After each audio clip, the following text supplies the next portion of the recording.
Welcome to Budapest. The Danube has flooded its banks here. We're in a state of emergency. Michael Schumacher donating €1 million, over £600,000, to flood victims in his native Germany.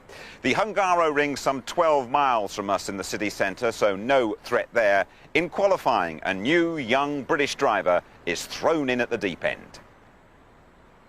He's 23-year-old Anthony Davidson, replacing Alex Young at Minardi for at least the next 2 races. Strange car, dirty circuit in borrowed overalls, Davidson's first out. And that's solid, but not quick enough to qualify. As the track quickens, the big hitters emerge. Jenson Button spins in front of a flying Barrichello, and that ruins a potential pole.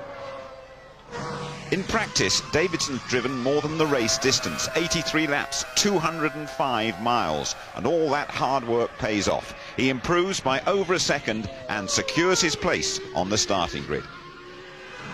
Barrichello's never been the pole sitter in Hungary. He's got the edge over his teammate throughout the session. That's the qualifying record round this complicated and slippery circuit. It's a good track for Jordan. Giancarlo Fisichella gets ahead of the very disappointing McLaren's 5th, his best of the year. In contrast, Jacques Villeneuve wrestles with the BAR and again comes off second best to Panis. Late on, Schumacher makes a desperate charge. Barrichello's response, another improvement. The Brazilian gets pole and the clean side of the track.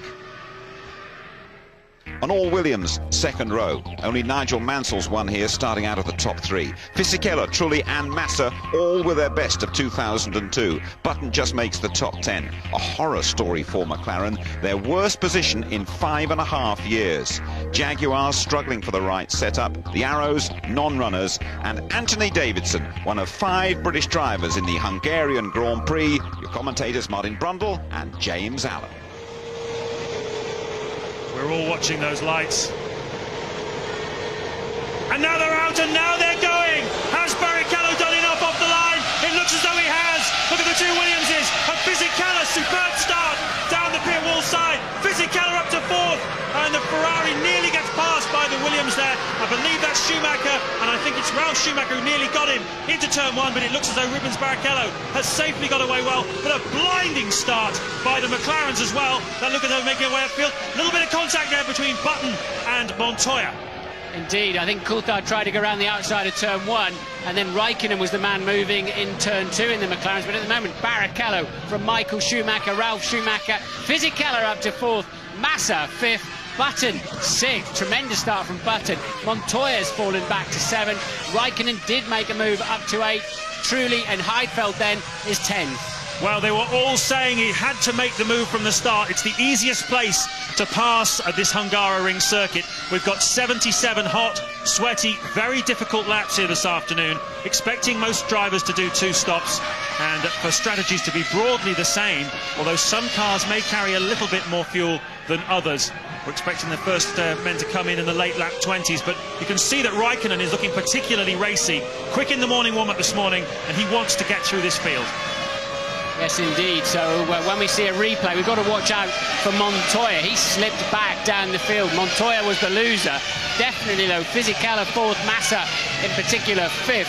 Tremendous starts from them. And there was a good scrap in the middle of the pack, as I think there was a touch of contact, but obviously no major damage. Yeah, Massa under a lot of pressure this weekend. Peter Sauber has been growing impatient with the mistakes that young Felipe Massa's been making, but a tremendous start from 9th up to 5th for him. And I think Coulthard just made a move on Heidfeld for 10th place too. Coulthard taking Heidfeld into turn 1. Well, one of the other big losers from the start, we didn't notice, Olivier Panis went from 12th down to 19th place, but no doubt that Fisichella, Massa well up, Montoya a loser as well, Raikkonen a good start. So Barrichello leads by half a second from teammate Michael Schumacher. Ralf Schumacher 2.5 seconds behind Barrichello in 3rd. Fisichella 4th, Massa 5th, 6th is Button, 7th Montoya, 8th Raikkonen, 9th Jarno Trulli in the Renault, and 10th, we believe David Coulthard has passed Nick Heidfeld. Anthony Davidson is in the race, going strongly, and he's just behind Olivier Panis. Ironically, the car he tests from Monday to Friday, the BAR, has dropped back to right in front of him. and his teammate Mark Webber in the Minardi is in 18th place and slightly pulling away from Anthony at the moment. So the McLarens are looking feisty. Raikkonen all over the back of Montoya, and Coulthard also over the back of the Renault of Trulli. That is for 7th and 8th and 10th, 9th and 10th, I should say. And there then, look at Raikkonen harassing the Williams and Montoya. Montoya falls second behind his teammate in qualifying, cannot find the car to his liking, and still is not working for him well in the race. Be interesting to see how much fuel Montoya turns out to have on board, but at this time he's on his back foot. Another man who's going well, Eddie Irvine in a Jaguar, up from 16th place on the grid to 13th. And really, as I was saying before, Jaguar under considerable pressure now with the news that Eddie Jordan has tied up that deal with the Ford Motor Company, the parent of Jaguar. A very strange deal as far as the Jaguar people are concerned. Niki Lauda working very hard to try and stop the deal from happening, we understand, but the deal was done above his head. So it would be very interesting to see how much longer Lauda is at the helm of that team and exactly what the Ford Motor Company decides to do. Here's a replay of the start, though. And that then was the safety car coming into the early part of the shot, so watching the Toyota at the back of the field. Now let's see what happens as we're watching. Look at Ralf Schumacher getting away very well, but doesn't make it past. And it seems as if Montoya just got a poor start and then got blocked into turn 1. Jarno Trulli, who has lost some places too. Jarno Trulli has lost 3 places in the Grand Prix, so some other problems on the track at the moment. And there you see the yellow Jordan moving up into 4th place. So Montoya just getting away slowly and then getting boxed in, basically. Yes, it really did come down to who was on the clean side, which is the right-hand side, and who was on the dirty. Look at Montoya, how much ground he loses to the fast-charging Fisichella. Goes right past him, and so does Trulli. And that's the thing. You see, you start near the pit lane, wall side, and that's the dirty side of the track, if you like. It's not the racing line. As we work on lap 5, the Ferraris are already 10 seconds ahead of Montoya and Raikkonen, so those two very much in a private scrap. We look at Jenson Button going through the frame, very strongly running in 6th place at the moment. Already had 4 point scoring positions this season. And can he get another one here this afternoon? Anthony Davidson is starring on the computer for having run off into the runoff area turn 11, the fast right-hander. We think he's continued, and he's lost just a couple of seconds doing that, so obviously just ran wide in that fast turn 11. Off screen, we haven't seen it happen, but it's up here on the computer to say he's had a drama, but he is still in the race.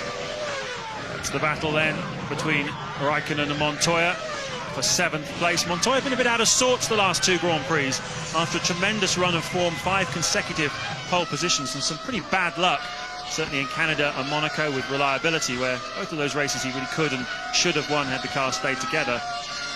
He certainly put Ralf Schumacher in the shade, and certainly in the last couple of races you have to say Ralf Schumacher's putting him in the shade, out qualifying him for this Grand Prix by a full second, which I never thought I'd see this season. No, but remember, on the back of all those Montoya poles, Frank Williams came out and said, I need Ralf Schumacher to go faster. He's not doing a good enough job. And Frank would tell any camera or microphone or anybody that cared to listen that. And since then, you have to say, Ralph's really picked up his game, certainly to the detriment of Montoya, who's in 7th and struggling at the moment. There's Ralf up in 3rd place, now 6 seconds behind the leading pair. Barrichello maintaining an 0.8 of a second gap.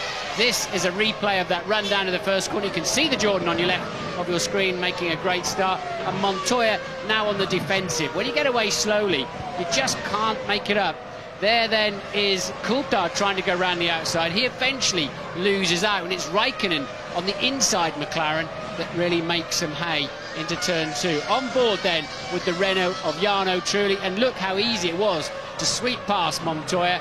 And what is Trulli going to do when he gets down? He's quite cautious, actually, and Massa is the braver one round the outside, and Button also saying, I'll have a bit of that, and Trulli badly losing out because he was too cautious. He lost about 4 or 5 places just in that whole first corner zone. Totally unnecessarily, and there I think goes the McLaren for good measure. Lap 12 of the Hungarian Grand Prix. Positions remain unchanged, no major incidents. Michael Schumacher still hunting down Rubens Barrichello, who is leading this motor race. Ralf Schumacher is still 3rd for BMW Williams. 4th in the Jordan Honda is Fisichella, and this is the young fella making his Grand Prix debut here this weekend, Anthony Davidson from Hemel Hempstead. becomes yet another British driver to make it into Grand Prix. British drivers have dominated the World Championship rankings anyway. They've won more world titles than any other nation. Will this fella join them one day in the future? A bit early to say, but certainly the prognosis has been good this weekend. He's kept his teammate Mark Webber, who's highly rated. He's kept him honest and qualified within half a second of him. Currently running last, but not letting Panis get away from him. No, he's not indeed. We saw him, we heard that he lost 2 seconds by running wide in turn 11, the fast corner, but he's still only 2.7 seconds behind his teammate, who's 18th, and 1.7 behind Panis. So Anthony's now got a solid run going, and apparently his first target this afternoon is to make the pit stop. Louise, what can you tell us? I actually had a quick chat with Anthony on the grid before the start of the race. He said to me his real aim today is just to keep his nose clean. One of his most important jobs is going to be keeping out of the way when he's being lapped, which isn't particularly easy to do at this track because of the lack of straights. He's actually not familiar with that being lapped either. If you think about it, he's used to running at the front of the field. I think what the team will try and do is ensure, as much as they can anyway, that he gets lapped in the pits. So they'll devise their strategy accordingly. I think the leaders will be coming up on him around lap 18, maybe a bit earlier. The team will probably let the first couple of drivers pass and then bring him in for his first stop when he's got the pack nipping on his heels. Nah, forget all that. Let him race. He's a big boy. He can handle that. They should just pit stop him at the right moment for his strategy. You never know in these Grand Prix when he can score a World Championship point, as Minardi well know from this year's Australian Grand Prix. They don't need to mollycoddle him that much. When I drove the late, great Ken Tyrrell, I used to get called in on a Monday, and I'd be shown how much time I lost as the leaders came past me. And I'd get quite a bit of stick, actually. And Ken would say to me, bless his soul, he'd say to me, do you know how much it would cost me to give you another 3 seconds in a Grand Prix? When they're coming past, make them go the long way around. Of course, that was in the days before waving blue flags and punishments if you didn't leap straight out of the way. And I think we've lost a great skill in Grand Prix drivers of having to make your way through the back markers with skill and daring, rather than them having to jump out of the way like scolded cats as soon as the blue flag waves. But nonetheless, Anthony needs to run his own race. Yes, I agree with that, actually, Martin. And the other thing that I think he's shown adequately this weekend is that he is a very quick learner. He's adapted very quickly to Grand Prix racing. Although he knew how to drive a Formula 1 car from his many miles in the BAR, he certainly learned very, very quickly this weekend. And he's having a fine time. Although I have to say he's just lost 2 seconds relative to Olivier Panis whilst we've been talking about him. So I'm not quite sure what happened there. We didn't see it. But Barrichello still leading on lap 15 from Michael Schumacher. The gap just opening up a little bit now. Michael Schumacher dropping half a second relative to his teammate. Ralf Schumacher still third. Fisichella fourth. 5th Massa. 6th Button. 7th Montoya. 8th Raikkonen. 9th Trulli.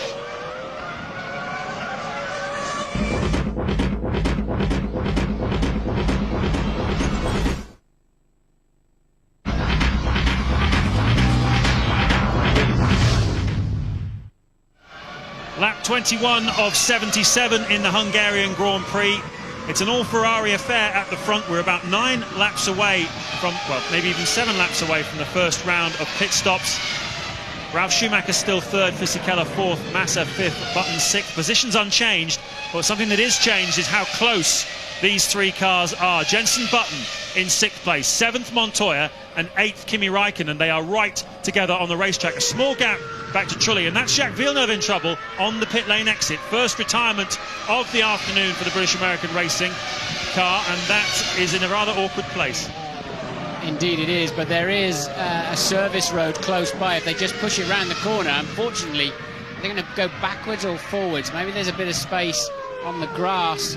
I'd have thought it's uphill there. They'd be better to push it round the corner, and it looks like the engine dying out on him just as he headed down there into turn 1. If he lets it coast a little bit further, yes indeed, there's a service road there, and Villeneuve then, his miserable season continues. He was in 12th place before he retired. Whoa, go running wide there, absolutely. Montoya and Raikkonen is going to capitalise on it. Well, we saw a fantastic scrap between these two at Hockenheim 3 weeks ago, wheel to wheel for a sequence of 5 or 6 corners. It was mesmerising stuff. And on that occasion, Montoya managed to get past Raikkonen, who had to get off the throttle. But Montoya making a little mistake there, perhaps under pressure from Raikkonen. And Raikkonen didn't really punish him enough. Raikkonen decided to get all active on the way into the last corner, where he'll never overtake.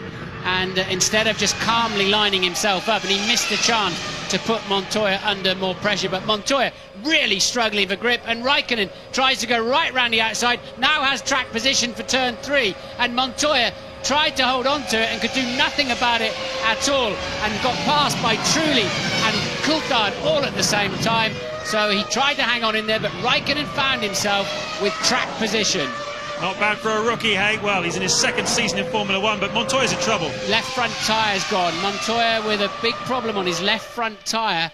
Tremendous understeer there from him. There he already going wide, look back there, and that's where he got out of shape in turn 12. So I think he's damaged the underneath of the car somewhere. Here's another replay, James, look. Yes, you can see just the parts of the wing end fence there, you see underneath the car, flying up in the air. That's why he's got so much understeer then, and why Raikkonen was able just to drive around the outside of him in turn 2, and still Montoya wouldn't yield and ends up understeering straight onto the grass. Williams mechanics out in the pit lane. This is a sick motor car. It's coming into the pits on lap 23. It's a good time for him to have to do it in a way, because you're in the pit stop window for first stops. It's not the end of the world for Montoya, but losing that track position to Raikkonen and Trulli and Coulthard, that really is bad news for the Colombian. I don't really understand why his rain light was flashing, unless there's some kind of electrical gremlin. Sometimes they use that rain light as a... Ted, how's it going down there? Well, Patrick Head's been gesturing distinctly. He wanted Montoya rather to stay out for another couple of laps to push him a bit further into his 2-stop window. Anyway, he's put new tyres on and a bit of fuel, an early 2-stop. They didn't pay much attention to those extremities of that car, though.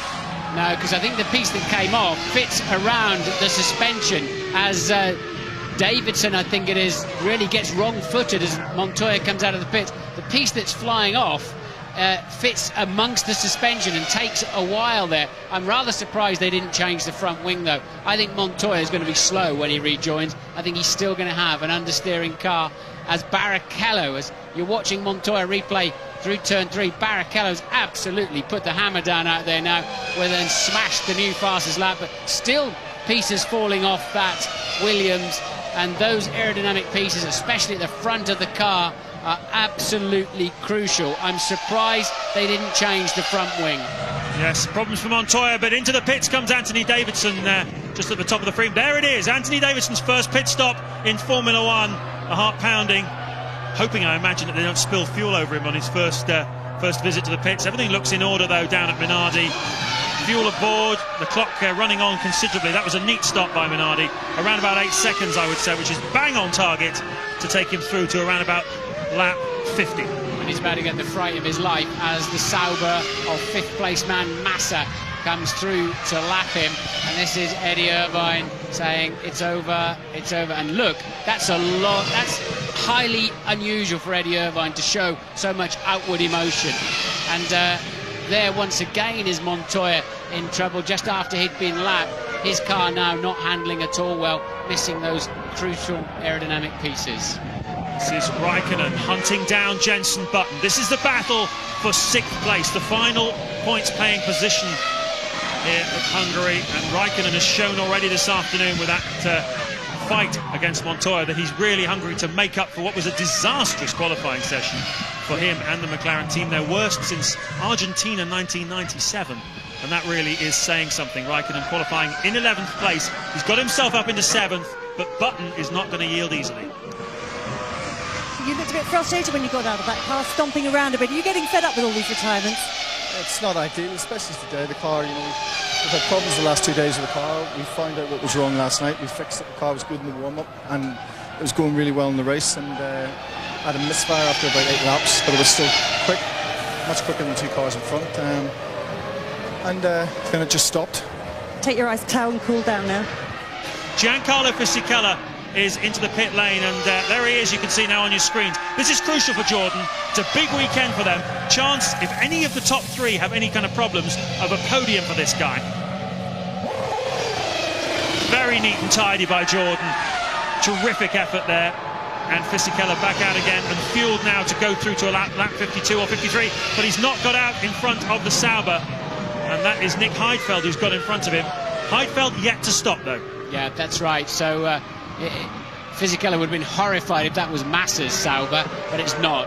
So Heidfeld, as you say, has yet to stop. So solid run then for the Jordan. He's got the pace on the track. a good pit stop, and they now move on into the second phase of the Grand Prix. Barrichello's just popped in another new fastest lap on a 1:17.1 up front. They're really trading blow for blow, as they know they've got to eke out or try to minimise the gap between these two Ferraris. So if Michael is hoping he can get in front of Rubens at the pit stop, one of the two pit stops this afternoon. We have Michael Schumacher then pits. Schumacher, second place man. That's why they've got the hammer down, of course. Barrichello's now into the 1:16.8, still hasn't quite broken the lap record, and a reasonable stop by Ferrari. And Barrichello, that's good news for him. He can stay out longer and hopefully have a traffic-free run and maintain track position. But Ralf Schumacher's got past Michael Schumacher. Of course, Ralf still has to stop. There's Montoya, he's a lap down, so discount him. A lap down relative to Michael Schumacher anyway. So Ralf Schumacher now up into second place, and Michael drops to third, but Ralf has still got to make his stop. How much longer will the Williams go on with the fuel? It's gone, and Button's gone off! Jenson Button has thrown away a points-paying position. He was fifth, and he's now in the boonies. Now, it'll be interesting to see if Raikkonen was involved in that or not, or whether he's just gone off all by himself. Anthony Davidson, I think they're getting out of the way, and he dropped his right rear wheel on the grass under braking. Looks like a fundamental driving error to me. I'm sure we'll get another replay, but I think he was slightly wrong-footed by the BAR. That's Massa stopping. Has he done enough to get in front of Fisichella? Can't see the Jordan anywhere. So, and the race leader's going to be pitting any time now. There's Jarno Trulli pitting from 7th, as we expect race leader Rubens Barrichello in. Ted, you down there? Yes, James, Rubens Barrichello, of course, in the pits. Now he's looking for about 7 seconds, 7.8 seconds perhaps. That would be absolutely key for him. No problems with the stops. They clean out the side pods. He's away. 9 seconds. That's slow. Yeah, 0.7 slower than his teammate, but he had a very good in-lap and a good hot lap, and I think he'll just do it. Look at that. Coming down the pit straight then is the Williams, and it's Montoya, the lap Michael Montoya, right behind him, look. and Rubens just stays in front of his teammate. Can he hold him off under braking for turn 2? Yes, he can. Montoya's still in terrible trouble with the handling of that car, and Barrichello retains the lead of the Grand Prix. Well, Ferrari did it for their second driver. They got him out in front of their first driver. Michael Schumacher might well be hunting down his record 10th Grand Prix win of the season. Never been done before. But Rubens Barrichello has every intention of winning here this afternoon. Marching down the paddock with Jenson Button. Jenson, just get that one wrong. Yeah, I mean, Davidson went up in front of me onto the dirt, and I sort of came across a bit too far to the right and put 2 wheels on the curb, and that spun me round, so and that was it really. Spun you out of the points, didn't it? Yeah. Bad luck. Yes, and Coulthard pits then from 5th, the first of the 2 McLarens to come in. He wants to be heading down that pit lane in well under 9 seconds, and away he goes. That's good. That's fine. I think that puts Jarno Trulli under significant pressure. Let's look out. Trulli surely will be coming into the background, and yes, he is. So Coulthard will comfortably take that position. Well, one man who's certainly had a very difficult day today is Juan Pablo Montoya. We saw him wheel to wheel with Kimi Raikkonen, losing the aerodynamic fences on the car. Ted, what can you tell us about his situation? Well, James, there's been so much harumphing by Patrick Head around the Williams garage. It was actually a large chunk of the floor which has been ripped off Montoya's car. He's been over the radio shouting, this car is undrivable, I can't do anything with it. The team then have been back on the radio saying, look, keep going, this is Hungary, anything can happen, you never know. But Martin, if you were trolling around in 11th place with an undrivable Williams, would you keep going? Never, ever, ever give up. He's up into 11th place. He's slow, but not that slow. And as Patrick's absolutely right, he's an old hand. He knows there are points to be had on any afternoon. You never know in this game. But the fans deserve you to be out there. And, you know, you shouldn't. There's no excuses at this level for parking a car that's moderately healthy. Look at this, though. This is Raikkonen closing right up on Massa. He's taken a big chunk out of him whilst we've been talking on this last lap. And Massa obviously having either some sort of problem, but it's allowed Raikkonen to get a lot closer to him on lap 44, and now we're going to see something. Yeah, Raikkonen put a good move on, albeit an ailing Montoya, missing some aero pieces. Will Massa throw this in the bin? An important moment for Massa. He knows who's behind him. As one of the McLaren goes off.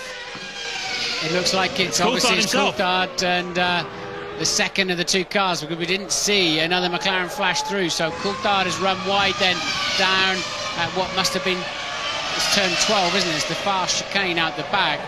Coulthard's going to turn in, and there's that big wide curve on the exit. Oh, so nearly lost the back end on the way through. He may just get away with that. He's on the less bumpy part of the gravel trap. Montoya was half gravel, half grass, and lost some aero pieces.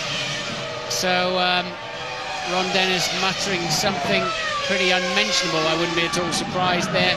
And where is Coulthard? He has recovered. He's still within spitting distance. But that may have cost him a chance of leapfrogging Massa at the next pit stop.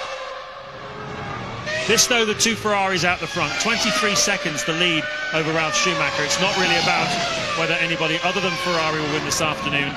What it's about is whether Michael Schumacher will somehow get ahead of teammate Rubens Barrichello. And the way it's looking at the moment, it's going to have to be in the pit stops. He nearly did it first pit stop. Will he do it second pit stop?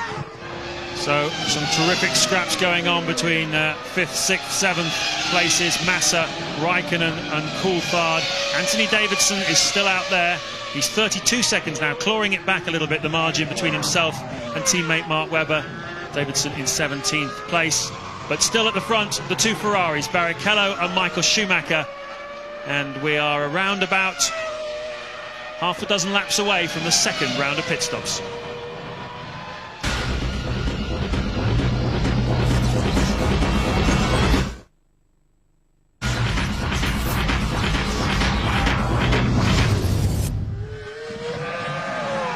Fisichella pits. He was in 4th place. Fisichella then, and that is a solid stop again for the #1 Jordan. Is he going to get held up by the Toyota on the way out? He's behind the Toyota, is he? No, the Toyota's behind him.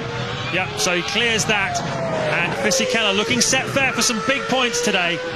He's had 3 5th places so far this season, a sequence of them, 3 in a row in the mid part of the season. And this is looking good for 4th place today for Giancarlo Fisichella. De La Rosa and Sarlo, these two are racing for position. Sarlo was 13th and De La Rosa was 14th, so another little pit race, if you like. Let's see who wins this one. Jaguar. I think, oh, it's going to be close, this one. Oh, it's going to be very close. It's too close. I've seen a few of those at close quarters. It's not a nice feeling when they've got racing cars hurtling at each other in the pit lane. There's a lot of energy going on, all nicely fueled up, of course, and De La Rosa did well to get out of that one. That was going to be a guaranteed accident. Sarlo probably couldn't even see him. Your mirrors are pointing in a small range behind you, and you're coming across at an angle. And that really was extremely close, wasn't it? They're showing a replay there. I hope it's not because they're going to penalise Fisichella for taking an awful lot of white line. Now watch this again. Jaguar faster than Toyota on the pit stop, but because of the distance down the pit lane, look, and Sarlo, so close. De La Rosa doing well to avoid an accident. This is Nick Heidfeld in 8th place in the Sauber, about to be lapped, would you believe, by the two Ferraris. Felipe Massa in the other Sauber we're expecting in any moment. In fact, he is in the pit lane now. And this is the man who's racing against the two McLarens, Ted. This is a great battle between Massa and Raikkonen, James. Massa stops now, there are no problems with his stop, but Raikkonen can go for 4 more laps before he has to come in. And now is the time for Kimi Raikkonen to max it out, see if he can get past him. I put my money on McLaren in this one. Certainly with those 3 cars that are now in front of, you can see the traffic as he gets out, and that's Fisichella. So Fisichella was very close to losing 4th place to Massa. That tells you something. It was indeed. So the McLarens are looking strong then, and Coulthard's closed that gap back up to 1.3 seconds to his teammate. So the McLarens running line astern as Ralf Schumacher pits from a distant 3rd position in both directions, 26 seconds behind the leaders and 37 seconds ahead of the McLarens. So Ralf then can afford to just coast out. He's got a podium slot at the moment, but he can do nothing about improving his race position other than reliability problems for the Ferrari, which we haven't seen too many of. This is Anthony Davidson. You can just see at the top of your frame, in for his 2nd stop of the afternoon. He was just 5.5 seconds behind teammate Mark Webber. This will drop him back a bit further. Whoa, that's lively. Yeah, you better to get a wheel spin than to let the engine die out. Raikkonen's just done his fastest lap of the Grand Prix. And in then is Michael Schumacher. So Schumacher, the first Ferrari to stop. Now Barrichello's got to put in a stunner. He did a 17.3 last time around. Barrichello needs his best lap of the day right now because Michael's had a great pit stop. So now it's down to Rubens, hot lap and in lap. And Michael will be seething that Heidfeld has come out of the pits in front of him. Past goes Montoya. He's out of contention. He's a lap behind. So is Rubens in traffic or is Rubens in clear air? That could well decide the outcome of the Hungarian Grand Prix because Michael Schumacher is very definitely in traffic. He's got Nick Heidfeld in front of him. There are waved blue flags because Heidfeld has been lapped once before. So this is pretty tense stuff because we're expecting Rubens Barrichello in any time now. Ferrari mechanics are standing in the pit lane ready for the race leader. And, well, it's going to be very interesting. There is the race leader. And he's had a good lap. He's equalled his best first sector. He's his personal best in the middle of the lap and a clear track. So Rubens, providing this pit stop goes according to plan, surely must rejoin in the lead of the Grand Prix. But we saw how close it was last time. Rubens looking a little bit pedestrian through that last corner, I have to say. Wasn't really attacking that pit in because that's before the speed limit. Coasts onto his slot. And I wonder if he'll get punished for being a little bit too tardy on the way in. But again, another great stop from the Ferrari team. I think he'll just do it, won't he, James? There's Michael coming around the last corner. He still hasn't cleared. Where's the Sauber? Yes, he has cleared the Sauber somewhere. Look how close it's going to be. Get off the limiter quick, Rubens. And yes, he's just going to make it. See, it's not even as close as last time. A little bit of a margin to spare. He could have had a cup of tea before he came out, but it was very, very close after the first stop as Montoya comes in as well. Rubens Barrichello leads. Whoa, that was close. As Panis, I believe, yes, it is Panis, of course, dived into the pit lane. He very, very nearly collided with Juan Montoya. Well, we had Salo and De La Rosa almost tangling in the pit lane, and now we've almost had another crash. They'll certainly be looking at the pit lane safety after this one. But look at Raikkonen. He seems to have knocked some bodywork off? He was so wide up on the curb on the way in. I think it was just a bit of debris on the curb, James. He was just giving it plenty. Ted's down there. The car looks fine. I can't see any signs of any stuff being knocked off that car. Just taking a look at the Michelins coming off. They're in very good shape, James. This really is another example of how the way McLaren are so kind to their tyres, how that's giving them such a benefit again in races. Absolutely, and I think Raikkonen, as we see a Minardi off the road, and it's Davidson. Davidson has dropped it somewhere around the racetrack in the middle sector. He was in 17th place. He stops there in the middle, and where is it? It's turn 8. He's got wide into turn on the way into turn 8. Never made the final part of the corner. What a shame for him. Yeah, he managed all but 16 laps of his Grand Prix debut. Anthony Davidson spinning out on lap 62. Pretty relaxed atmosphere up on the Ferrari stand. How much they would love to clinch that Constructors' Championship. They did it here again last year. How much they'd love to clinch it with another 1-2 finish.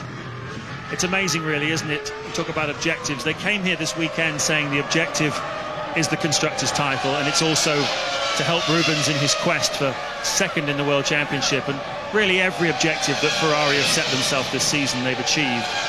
Tremendous domination technically, tremendous performance to get Michael Schumacher to the driver's title, and they're just chipping away at these objectives. And what's really awesome, Martin, is that with Luca de Montezemolo, the president of Ferrari, now signed up to the end of 2006, he's now saying, I want to tie down Ross Brawn, Jean Todt, Rory Byrne, the key technical men there, until the end of 2006. And who knows, he may even manage to persuade Schumacher to go on that long.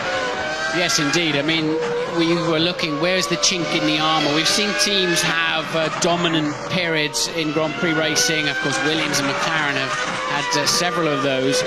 And you think, hang on, how can this stop? But then De Montezemolo looked like he was legging it and saying goodbye. And you thought, is that the beginning of a different era for Ferrari? But he's now staying.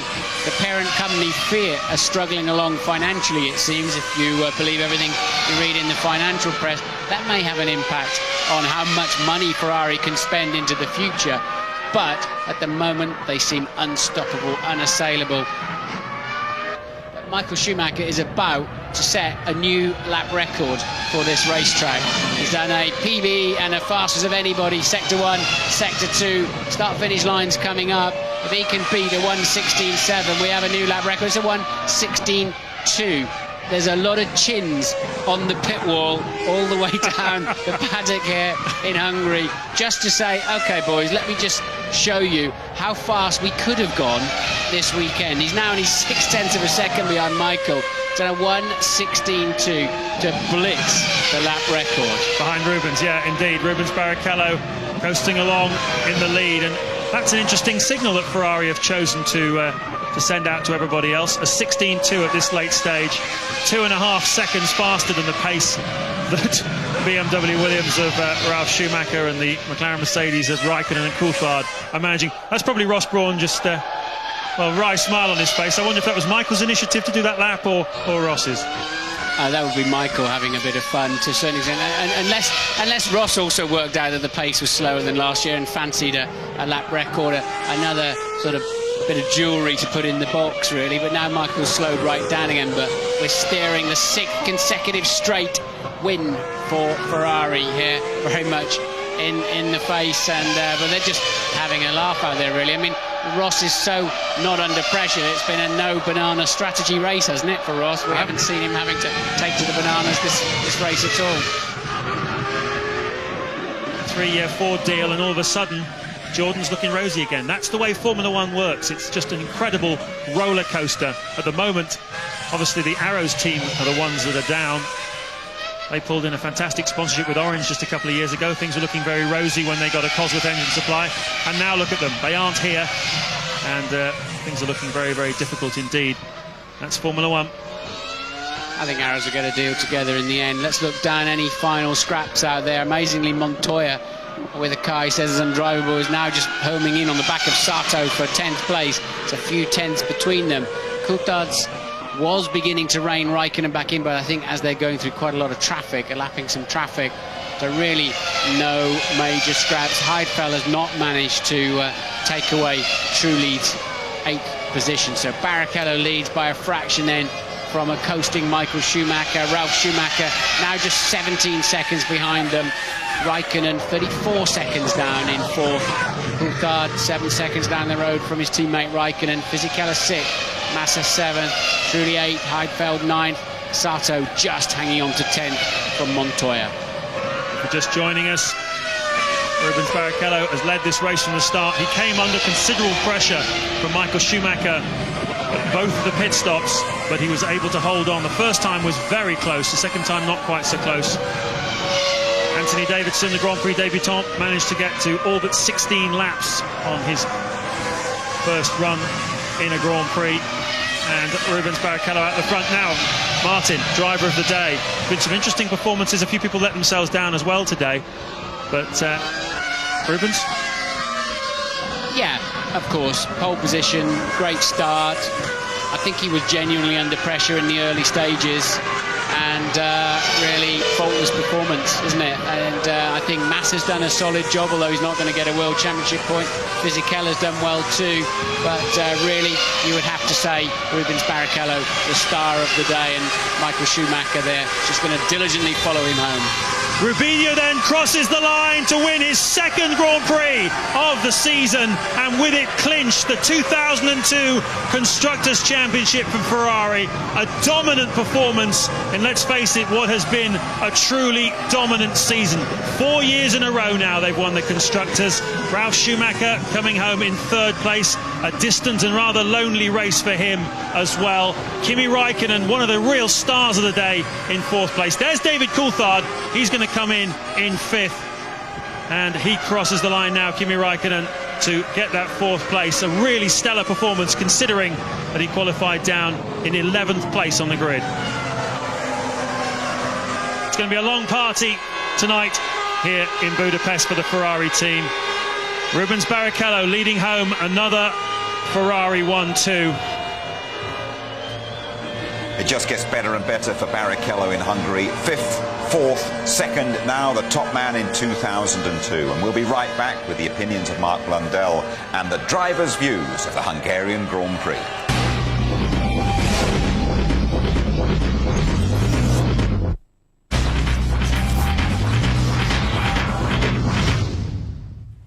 You're back with us at the Hungaroring. Nelson Piquet produced the first victory here in 1986. We've seen 3 wins from Ayrton Senna, and now Rubens Barrichello is the latest Brazilian to triumph in Hungary. A 1-2 for Ferrari. That's the 5th this season. Ralf Schumacher, his first podium in Hungary. Both McLaren scoring, and that really is a result after their qualifying horrors. Fisichella, his first ever point from Budapest, as Ferrari claim their 12th Constructors' title. Rubens, well done. Second win of the season. You must be delighted. I am delighted. I think it's been a wonderful season. It is a season that I've always thought and said that it's been a good season. But you know, for one reason or the other, I could never conquer the points that I thought I could have.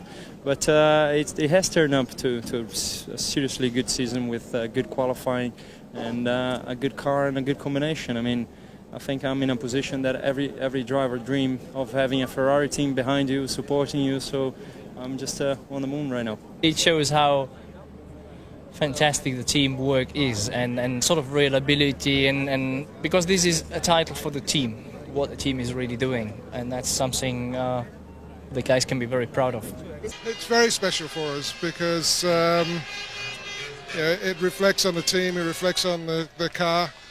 It's a championship where Ferrari are racing against BMW, Mercedes, the top car companies in the world, and we managed to win the Constructors for the last 4 years, so it's a very important thing for us.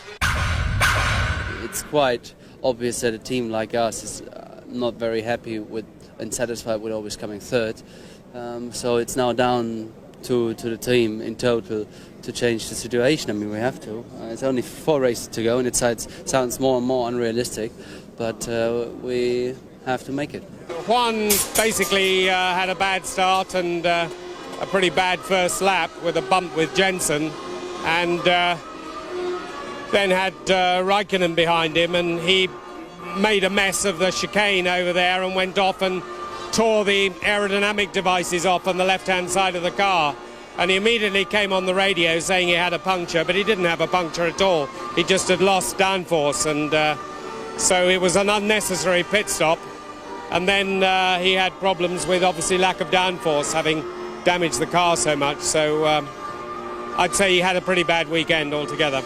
You know, everyone talks about Montoya. Undoubtedly, he is a great talent, very quick, talented racing driver, but they talk about him as if he's the heir apparent to Michael. And what I'd like to remind people is that being ballsy and defending your position is all fine and well, but if you then drive yourself off the circuit, then actually that's not being very smart. So maybe he's got big balls and a small brain. You pleased with the weekend? Yeah, I'm pretty pleased. Disappointed to have sort of got in the way of Jensen, and so I ended up ruining his race, I think. I'm really sorry about that, but it's a lot harder than what it looks. So Hungarian winner Barrichello going second in the Drivers' Championship. Ferrari's perfect season unfolding. The Williams pair neck and neck. Don't forget Ralf Schumacher won in Malaysia. Coulthard now the outsider for second place, and Kimi Raikkonen, well, he was absolutely super today. Ferrari are the Constructors' champions. Williams looking odds-on for second place. Both McLaren drivers in the points, and Fisichella adding just one to Jordan's tally. OK, Mark, let's look back at the start of this Hungarian Grand Prix. And I don't know if I was the only one, but I thought Ralf Schumacher was just a little bit polite to his big brother there. Well, you see there's a clean start. The two Ferraris get off the line. Brotherly love, yeah. I think there was a lot of brotherly love there, but with Ralf giving way for Michael, because he could have really made a lot more of an effort there. The other problem as well was Trulli. The guy just didn't have any aggression there. We see from Trulli's in-car camera, there he gets a good clean start, but he doesn't have a lot of aggression going into the first corner at all. He doesn't defend his position. There you see Massa going on the outside of him. He gets a little bit of a squirrel on there. Then his teammate Button's already on the outside. And then you've got Montoya again down the inside. So he's lost 2 or 3 places already. Because of that lack of aggression, he then gets caught on turn 2. You've got Kimi Raikkonen comes right round the outside of him. That's not good. What a weird mixture he is, isn't he, Jarno Trulli? Brilliant over one lap, but really dodgy in the races. The guy's outstanding on one lap, one qualifying lap, but that doesn't make a complete race driver. And there's going to be a lot of questions, and he needs to deliver some answers. Yeah, your man Montoya wasn't a happy fella today. Before the race, he said, you asked me what I've got troubles with. It's absolutely everything.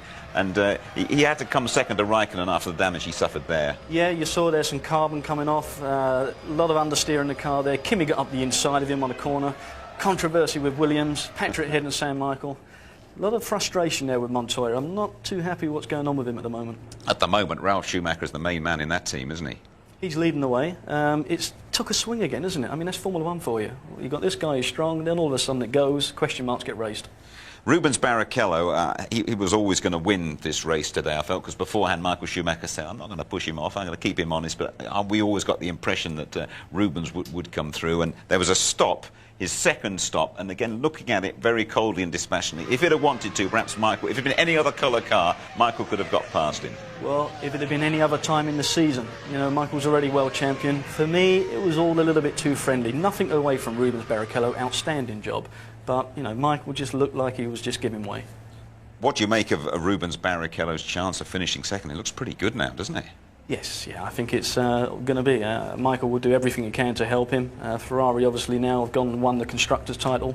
The only other thing left is second for Rubens Barrichello. And that does mean a heck of a lot to Ferrari, that Constructors' title, yet again, fourth time running. Well, for Ferrari as a manufacturer of cars worldwide, for Fiat, you know, the parent company, for them to say they're the Constructors' champion in Formula One means a great deal.